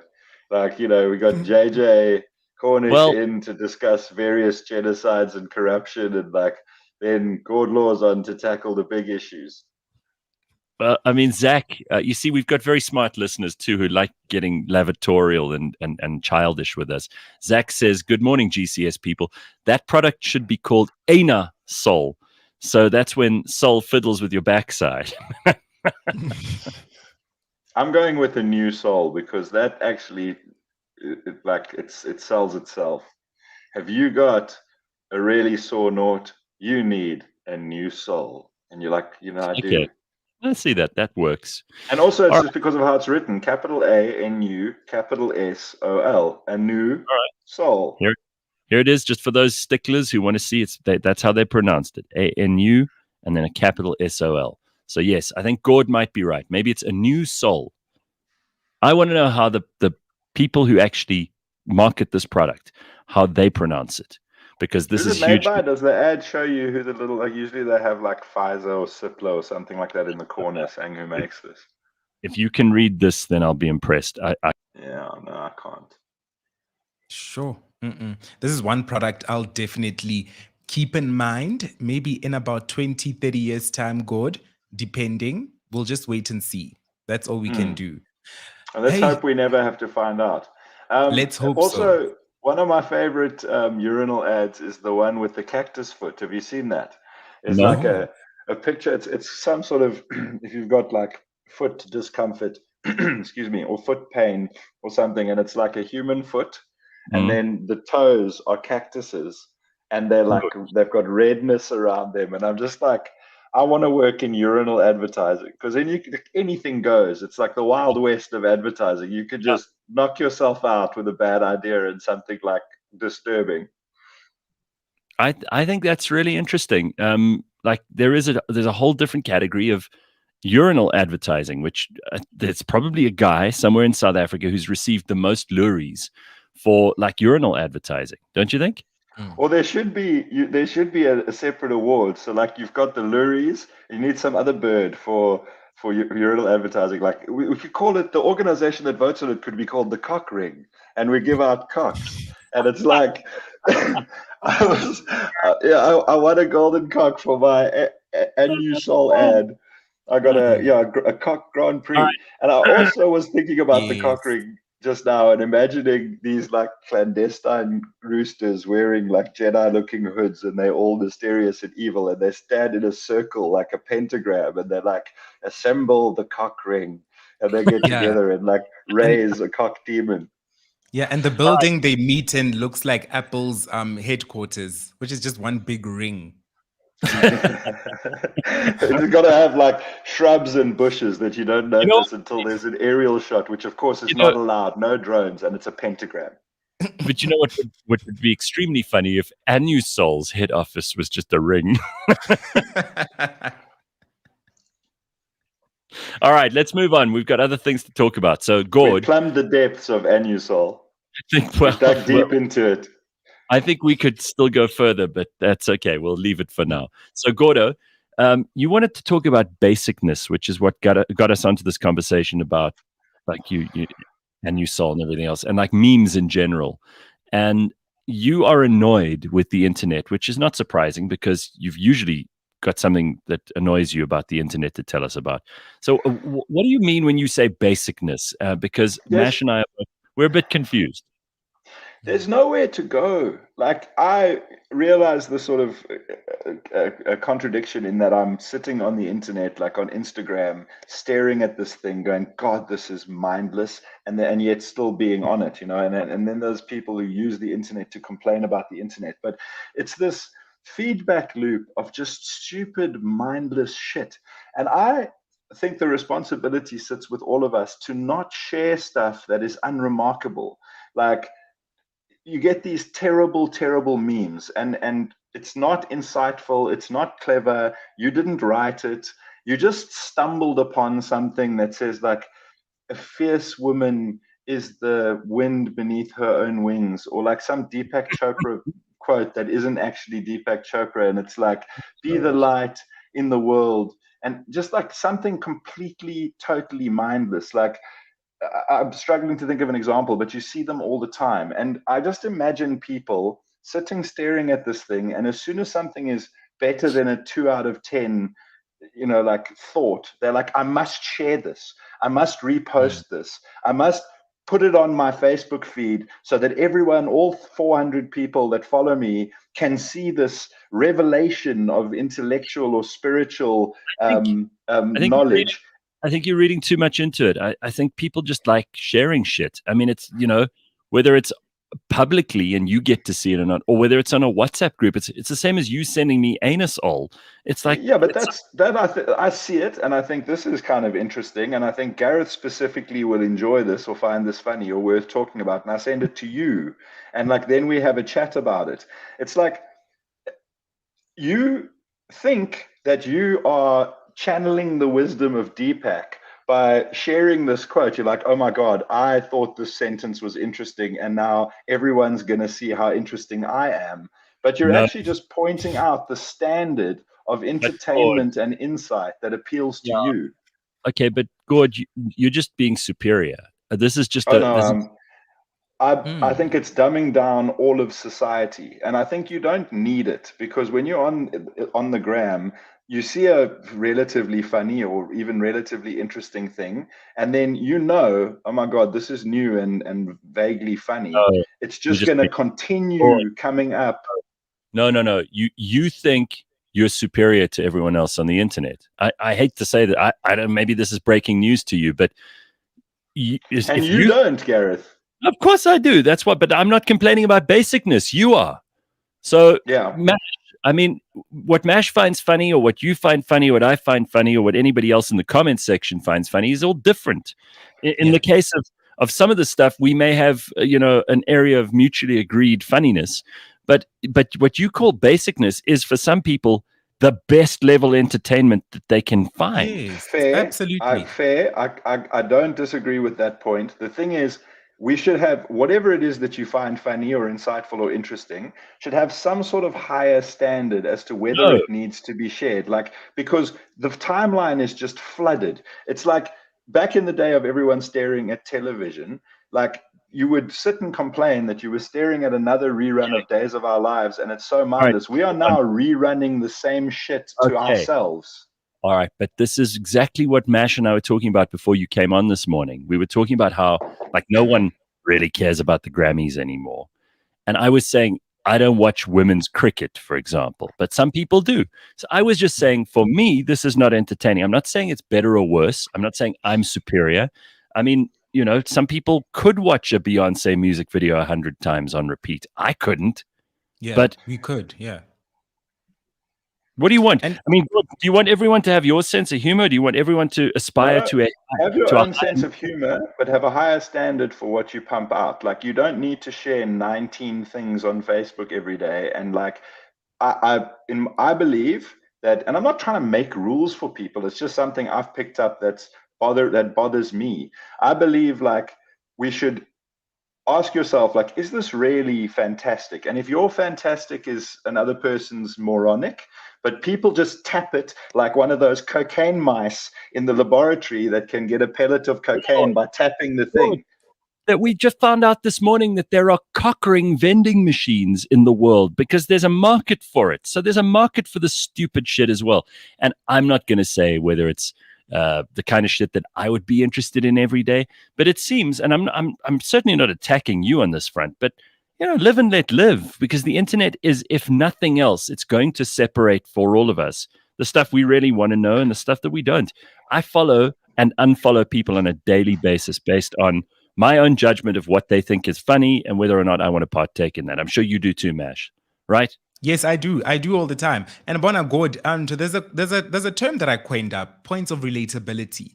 And this is certain items that people share or people find interest in that they deem to be relatable. People share content that relates to them. Yes, our lives are not the same. Somebody else's life is crazy. They have, Lebang has 5 kids. The stuff that she would be sharing is different from what I would be sharing. I'm sharing crazy stuff. I'm completely in agreement with that. That The what's thing relatable to. So go ahead, are- Mash. You were cutting off for a second there. Sorry, there are certain points where these points of relatability do overlap, but most of the time they won't. I'm going to use my mother as an example. My mother shares stuff that relates to her. Most of the time, she's always sharing these quotes about fake friends, oh, haters all the time, because my mother has lots of Has your haters. mom got haters? My mom has haters, a lot of haters. And my mom is popping Gord. And the thing is, to my mom, that's what's relatable to her. That's why she shares all these quotes. She said that she shares that kind of content. I'm not disagreeing with the point that different things are relatable. One man's cock ring is another man's uninteresting. But what I'm saying is, whatever you're interested in, the actual impulse to reshare something you didn't come up with and that you're trying to take some sort of social credit for. Firstly, is this new? Like, don't be the 800,000th person to share a thing that everyone's already seen, and also just have a higher standard. So whatever it is, like, you should need to at least 7 out of 10 lol, or at least 7 out of 10 like, oh my God, that is the most insightful, poetic thing I've ever seen, before sharing it, because you're just flooding a timeline with average stuff. And if this is what so many people that I know in real life who are actually smart see and think is deeply profound, then there's a market for like the crappiest possible entertainment. I find it, the standard for sharing is too low. No, you're right. I agree there. Yeah. Okay. So, I mean, we all come at this from different angles, but I think there's a general understanding that, like, also your mood, and this is why you can never trust your feelings. So when people say, it's my truth or whatever, as Dr. Hanan has told us so many times when we talk to him about psychology, it's like on a good day, you'll find a whole lot of stuff. Like yesterday, someone sent me this video on Instagram, which was hilarious. It's a bunch of old people like doing a dance together, and they're all dancing at the same time. And it's like a coordinated step dance, and it looks ridiculous, but the music is really funny with it and everything else. I watched this thing 10 times and I'm still laughing. In fact, when I think about it now, it makes me laugh. But on a day where I'm really busy, or I have 10,000 things to do, or I'm irritated, or, something hasn't worked out or whatever, I'm not even going to find that funny for 5 seconds. So you can't trust your feelings on this, because the thing that you find hilarious today is not going to be funny tomorrow. And I found one, because I unfollow people that do this all the time, and I've been racking my brain. When someone says, tell me a joke. Give us an example. When someone says, tell me a joke, and you're like, oh God, I've suddenly never heard a joke before. I'm like, who are the people that do this? Because I unfollow them. And I've thought of this person that's constantly posting this kind of shit. So I'm just going to literally, without screening it or shaming the person, they stay anonymous, I'm going to just read their last 3 things that they had to share. Okay. You're so fucking proud of yourself. for all the darkness you went through, and despite it all, you still choose to heal and shine and kick some fucking ass. Okay, that's the first one. In the next one, I'm not afraid to fall in love. I'm afraid to fall for the wrong person again. I'm a powerful MFing woman. That's the next one. And let's just do one more. Okay, that one. Gratitude is the best attitude. Gratitude, I don't want to show who they are. Gratitude is the best. And it's like, really? You needed to tell everyone you know? Okay, but now I understand. Sorry, I've been going I with you about now. Okay, so you're not talking about what like is a different sense of humor and what makes people laugh. Not you're into this and I'm into that. It's just, did this really move you to the point where you needed to put it back into the pond? No, I fully agree, Gord. The world needs more of this, and they need it from me so they can go, wow, you are reading the real deep stuff on the internet, and thank God we've got you as a conduit for this amazing stuff. It's the same with humor. It's the same with poetry. It's the same with insight. When you're not writing it yourself and you're aggregating it from other sources, aggregate better. Write it yourself, and then it's your own personal thoughts, and you can be as dumb as you want, or go, yeah, that's, I get that. That's cool. Attitude of gratitude, I'm with that, but do I need to share that so everyone can go, wow, she's deep? Mash gets it. So Mash, do you want to comment on that? Because you obviously also know people who post this nonsense. Yes. I know people who post this nonsense all the time. And the thing is, I also see some of these quotes. There are quotes that I come across every now and then that I actually do like. But what do I do with them? I copy and paste that quote. I put it in a caption on a stunning picture of myself. I'd much rather do that. Yes, that might also be problematic as well. But at least I'm actually giving out some value into the world whilst also sharing this quote. My picture will get maybe 2K likes. At least that quote got shared 2,000 times, or 2,000 people liked the quote as well, as opposed to just screenshotting the damn quote and reposting it. And I've seen many people on social media who just share these pictures with just quotes on them. And I get many DMs from these kind of people all the time. I ignore them. If you can't just copy and paste the quote into your caption, I'm ignoring you. But that's another thing, is when somebody hot, like somebody who's just, because all social media posts can actually be boiled down to two categories, or a combination of both. Look at this or look at me.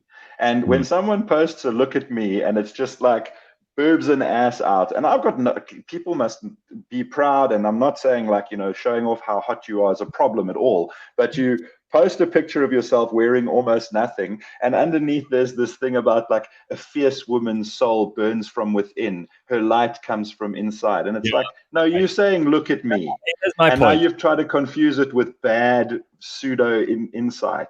It's not even look at me. It's worse than that, because someone who's posting things about I am a strong, independent, fierce woman, or lioness, or generosity and kindness are the greatest things of. What they're really saying is that they're feeling very left out. Something horrible's happened to them. They're not sure how to deal with it. Their life is mostly shit at that moment. And they're desperately crying out for someone to say, I love you, or I notice you, or I care about you. That's all those people do. Yeah. I just want to be asked what's wrong. That's all. What other CTA is there to posting such crap? They just want people to ask, what is wrong? Is everything okay? They want people to check up on them, because nobody will otherwise. Well done. Look at you for being awesome. One of the comments, I'm not going to try to pronounce the name. It could be Sanele or Snele. Gord, there you go. That's your solution. Mute, ignore, unfollow the nonsensical idiots and more. Like on a almost one-click more serious note, that's the problem for me, right? Like I do mute, ignore, or unfollow people, but a lot of the time it's people I know, and I'm interested in what they're doing in their day-to-day life. I want to see, like, because Instagram no longer lets you see what you follow. You get 2 posts and then horse shit, algorithm shit. But in theory, I'd like my post to be like, what people I know, whether I know them or I just find them interesting conceptually, are doing. And instead, you've got this lovely person that you love to run into, you love to chat to them, they're funny, and their whole timeline is just horse shit. And they're not even out there reading really good deep stuff from reallygooddeepstuff.com and sharing it. It's just whatever crap comes into their timeline goes back into mine. Good. It's 2 things. It's number one, Some people can't afford therapy, so they use the internet as their their proxy for therapy. And the second one is they're just desperate for attention, and some of them don't know what entertaining or thoughtful or informative stuff is. So it's all about what you said just now. Look at me as opposed to look at this. I love the look at this shit, but occasionally, if it's someone you really care about, the look at me stuff does break I through. post the odd look at me. I just don't put a Chopra underneath it. I'm like, hey, this is me at the Man United game wearing my stuff. Go team. Right. Anyway, my point is just have a higher standard for what you reshare of other people's content. And so that we don't flood the timeline. Every person that's rolled their eyes and gone, yes, the internet's crap today, is also to some extent responsible for crappening the internet. We need higher quality and lesser quantity of whatever you're into. Right. Knock yourself out.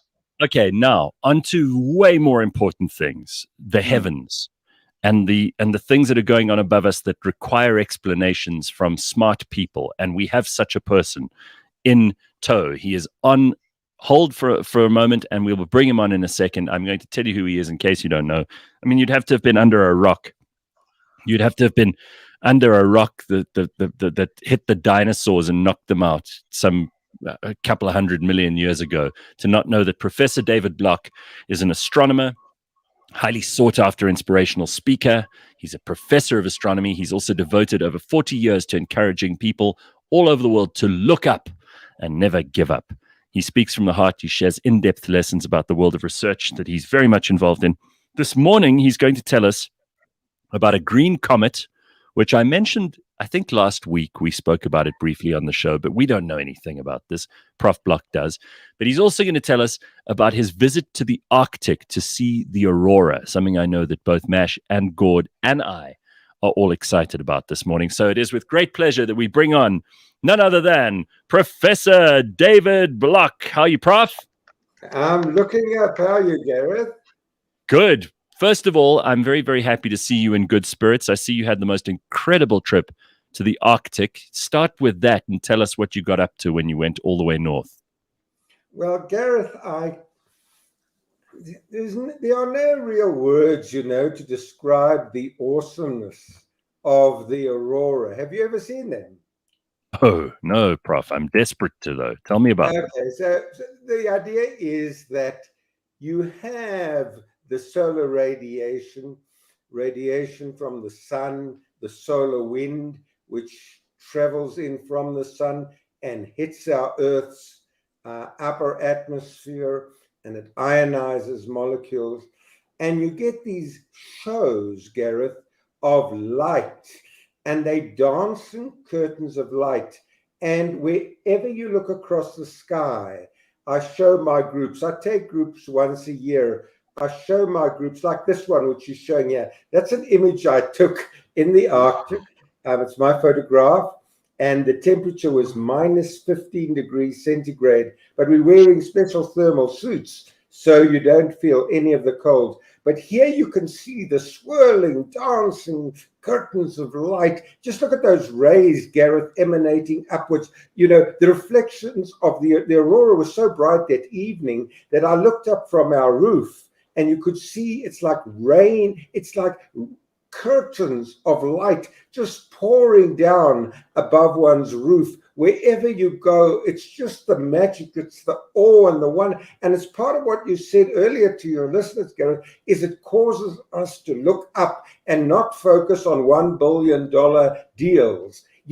Gareth, here I am standing in my Munich coat. You've interviewed me when I've been in these locales, and I'm standing, my hands are raised because I'm just saying, wow, this cannot be true. And I'd love to take a group of South Africans next year again in March to see those dance curtains.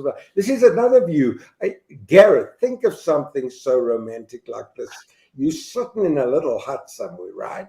And you've got this log fire blazing, and you've got some cold glue vine or hot glue vine, and you're busy sipping it, and you just open the door ever so slightly, and you see what you've just shown your listeners on the screen. It's just, I cannot describe the beauty of the Aurora Borealis, so named by Galileo Galilei in around 1610. But this is really top of my bucket list. I've even taken a group of 30 gynecologists who were desperate to go and see the Aurora. They needed something to take their minds off all the problems in theater. And they contacted me and said, Prof, please lead a tour. There were 30 gynaes. It was the most incredible experience. But Gareth, it's just the magic, just like you were speaking earlier about things to remember and magical moments. If you look for a magical moment, this is it. And I trust, Gareth, I could mention my website, which is just davidblock.coza, www.davidblock, one word, davidblock.co.za. And people can then reach me and contact me, and I'd love to take another group next year to see the Aurora. It is something which very few people actually see like I see. Most people go on cruise liners, which is the worst possible way, Gareth, of seeing the Northern Lights for many reasons. There's light pollution, there's movement. I know exactly where to go in the Arctic. Yes, I have to. I mean, this is first of all one of my favorite pictures of you I've ever seen, of you in your outfit here, looking up at the Aurora. Now, is it always green? Because I've seen colors, various other colors. Is it just the camera? I mean, what do you see with your eyes that we can't tell from this picture?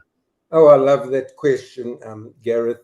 Green is the predominant auroral color. Green is, but if you look at one of those other pictures which you brought up just a few seconds ago of the reflections of the Aurora in the water, you'll see there's reds, you'll see the yellows and the green. Now, to the naked eye, green, that one, green is the predominant color. But if you look very, very carefully, the hues of orange, there's yellow, there's red streaking upwards. But the eye doesn't always see the yellows and the reds. Many people see predominantly the green. It just depends on the cones in your eye. Some people have got great eyesight at night.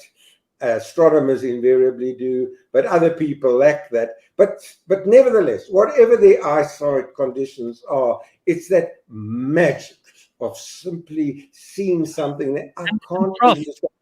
Does it, when you're looking at it in person and you're actually standing under these lights, do they move? Is it almost like there's motion in it as well, or is it static? So it's a complete orchestral symphony, meaning this.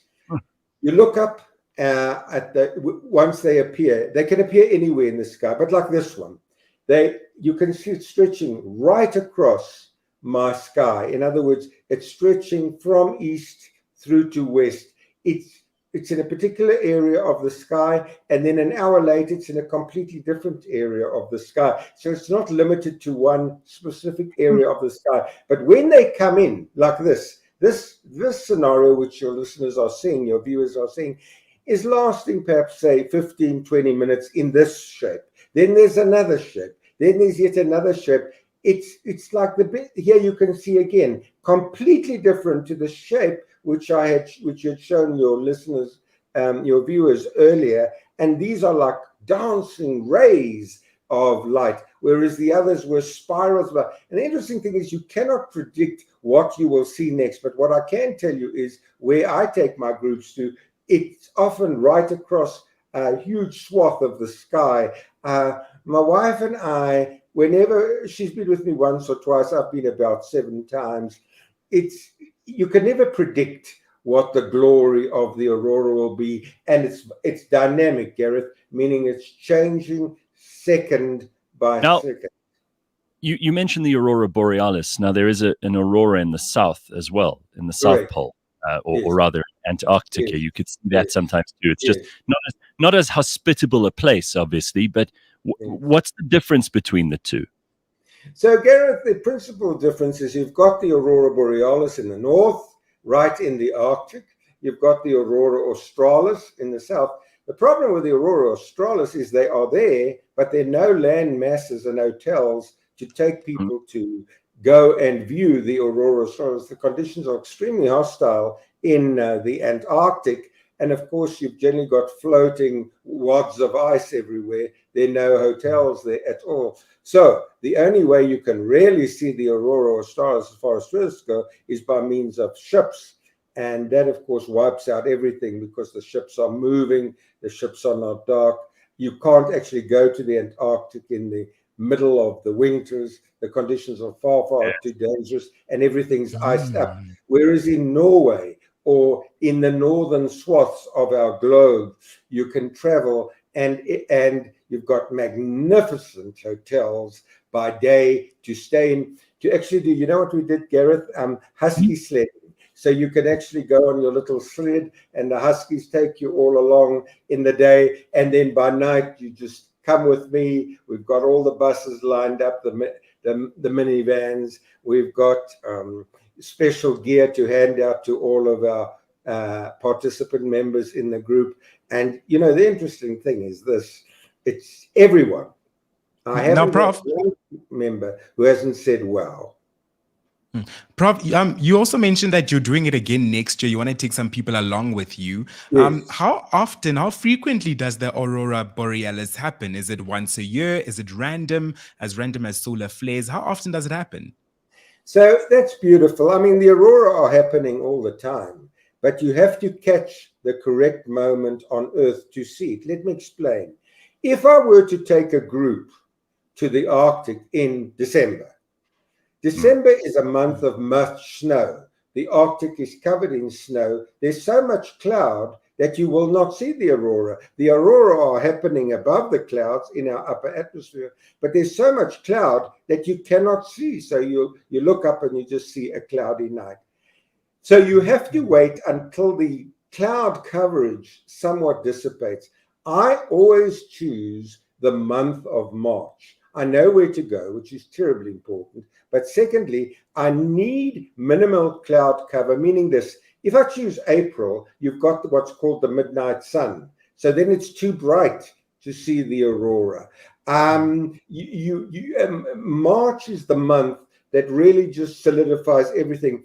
I've never, ever not seen the aurora. I've been there about 7 or 8 times now already, and my groups have never not seen it. We can never guarantee it. But the point is, March to me, certain dates in March are absolutely optimal in terms of cloud cover and also in terms of what we call the equinox. Professor, I just have a quick one I'd like to ask you. You mentioned that you go to a specific spot Yes. I think in Norway, and that Correct. there is you said the northern hemisphere is more accessible for this, but my understanding is that Iceland's quite good for it. I know you get them in Alaska.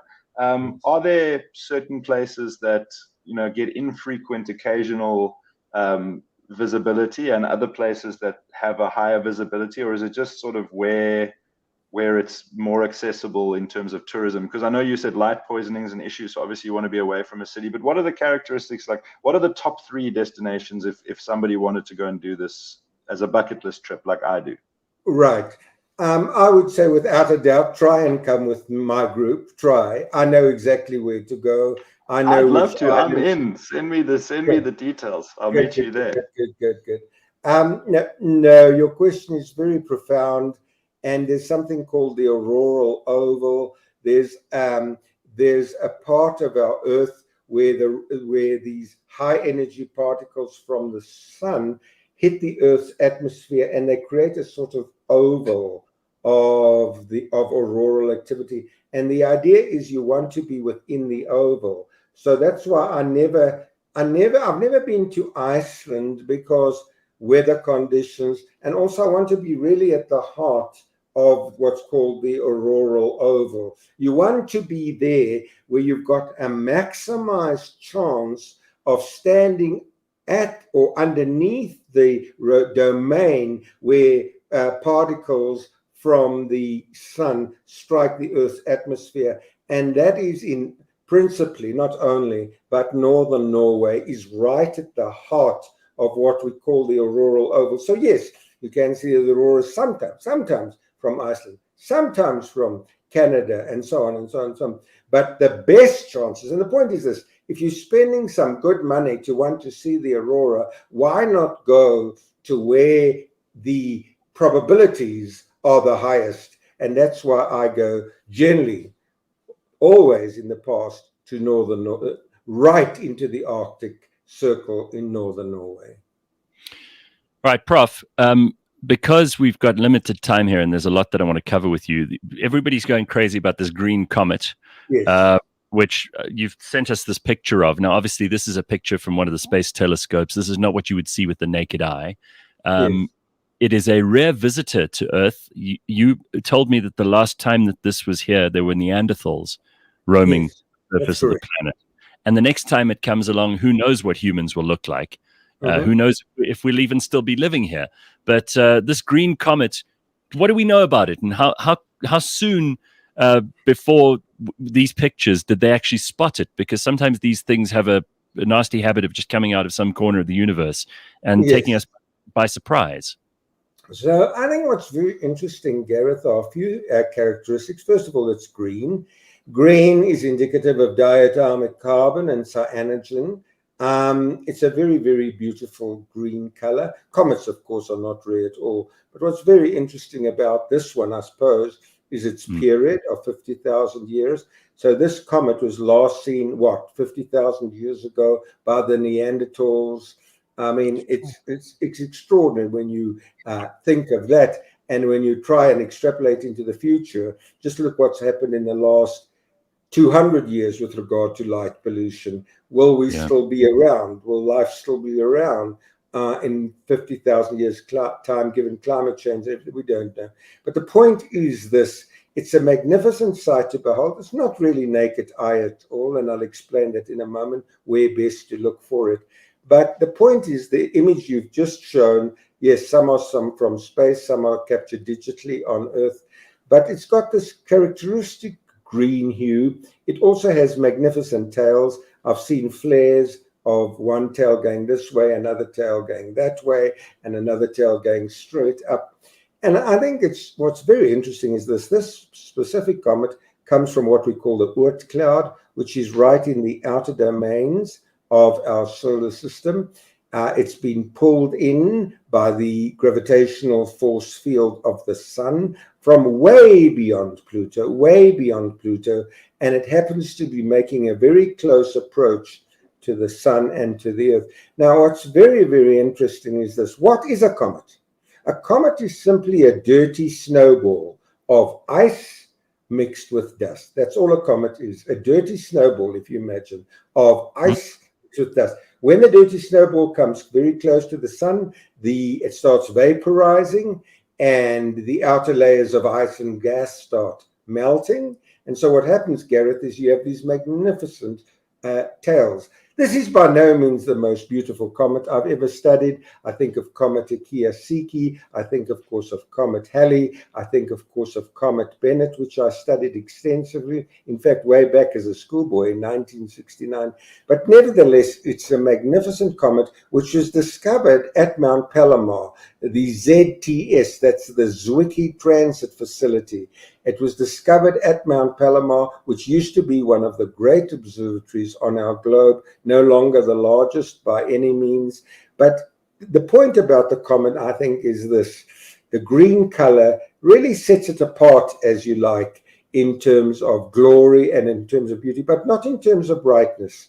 This is a binocular object. You're not going to just simply stand up and I'll tell you when to look up and see it. You really need a good pair of binoculars. It's amazing. I'm really, these comets and things, they're not rare by any means. They're always comets and asteroids scooting by the Earth. But some of them are more dangerous than others. And this one passes by at a not too distant kind of trajectory. I think there are satellites that orbit further out than this. Is that correct?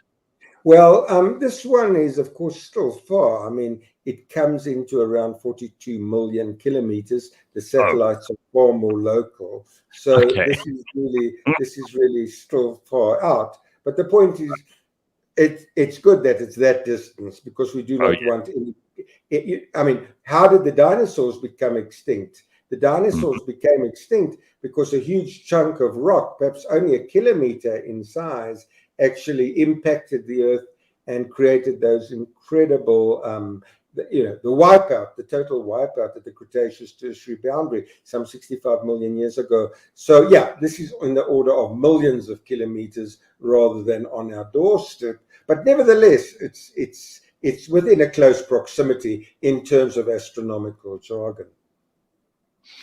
Gordo, I know you've got lots of questions. Go on. Yeah, I just wanted to, and I think I have the understanding of this right, but I'm not confident enough to unpack it. The difference between a comet and an asteroid, and the difference, or a meteor, and the difference in danger that they possess to the Earth if they were to get too close, Yes. That's really a brilliant question. So the idea here is that meteors, meteorites can be very small. I mean, the general meteor showers we see, they might be pea-sized fragments of rock which enter the Earth's atmosphere. The asteroid belt is generally between Mars and Jupiter. And the point is with meteorites and meteor showers, they're generally pea-sized, pea-sized fragments which enter the Earth's atmosphere and burn up.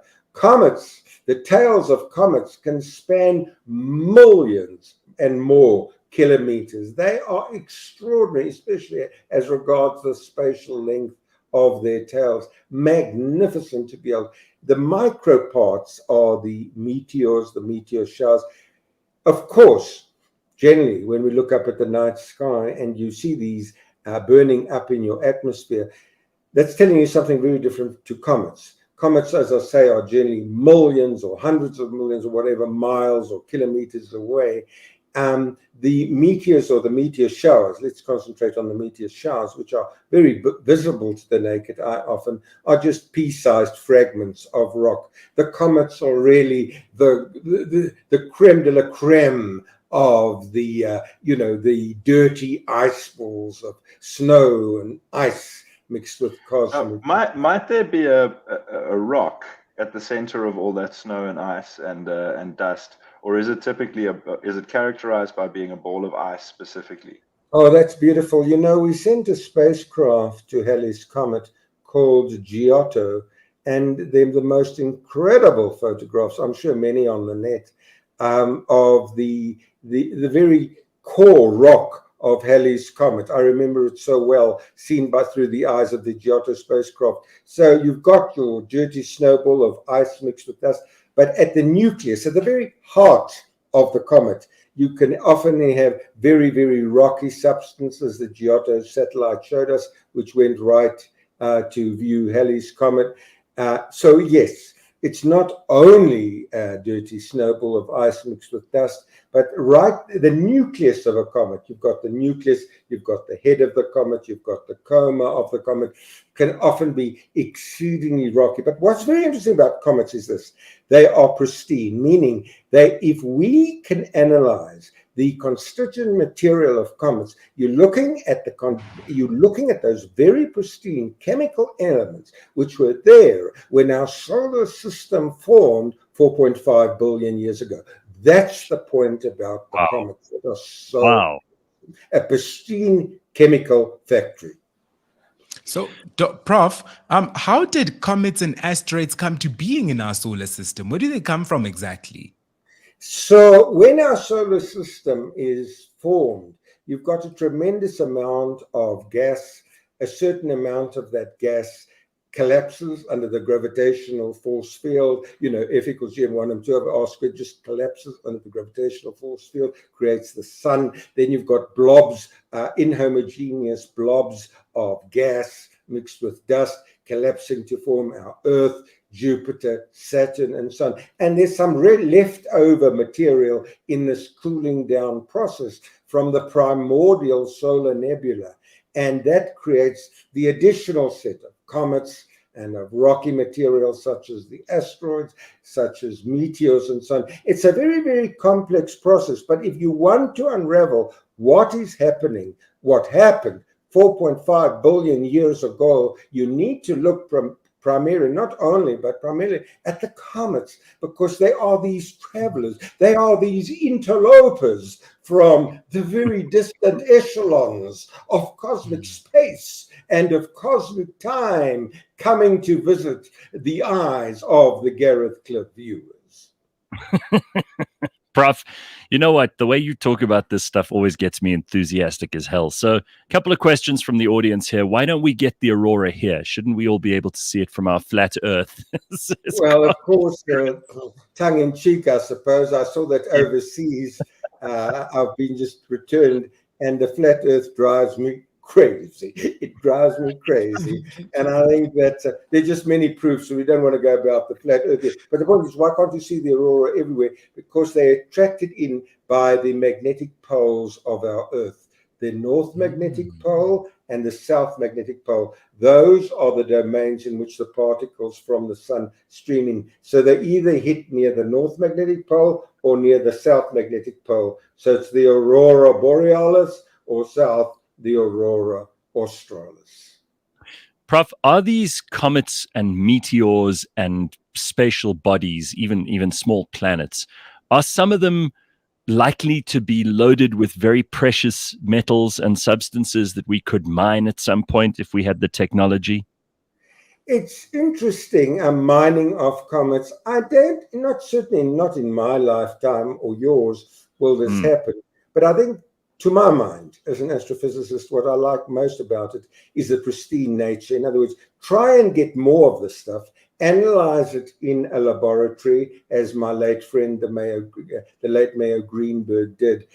Try and unravel the mystery of it all, how our solar system, it's like a detective, and you're going and you're seeing this little piece of evidence, that little piece of evidence, this little piece of evidence. Not so much mining. It's really mining of the mind of men and women who wish to understand these three questions. Why are we here? Where did we come from? And where are we going? It's that sort of thing. And it's the same thing with the Aurora, I suppose, just looking up. Prof, is it safe to sort of wrap it up or summarize in this way, is to say, when the solar system was forming, there was a bunch of core or base materials that then underwent a lot of really complicated processes to do with heat and gravity and started to transform into other things. And those other things are now what we now see as the main bodies, excuse me, of the solar system. But the comets are the bits that escaped those processes and are still hanging around as they were before everything else got changed and changed again and changed again.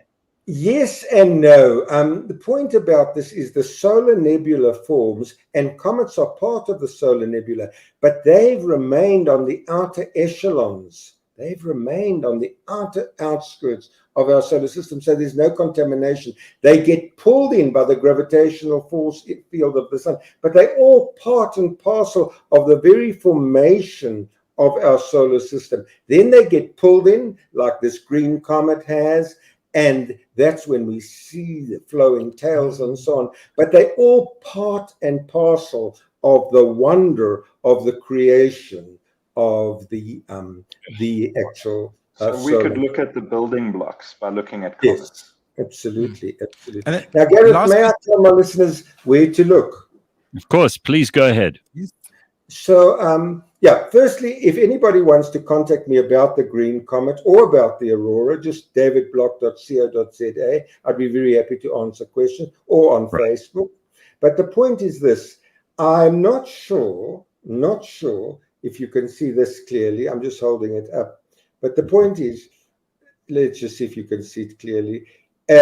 On the 11th, which is in 4 days' time, on the 11th, you will be able to do this. Look towards the east.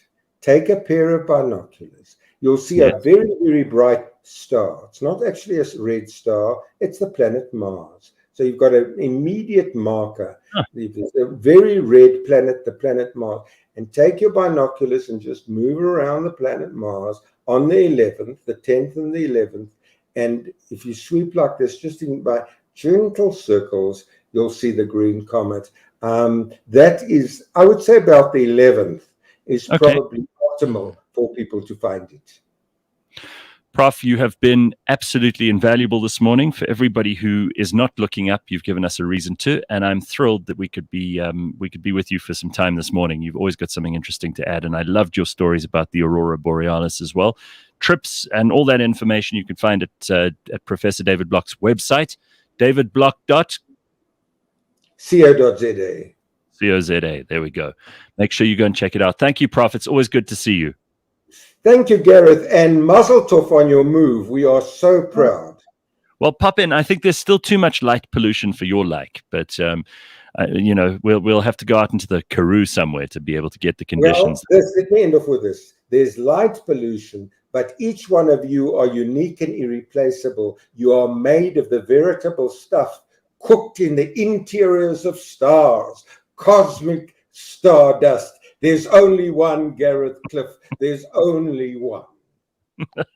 Okay, Prof. Thank you so much. Lovely to see you. Professor David Block, everybody. Wow.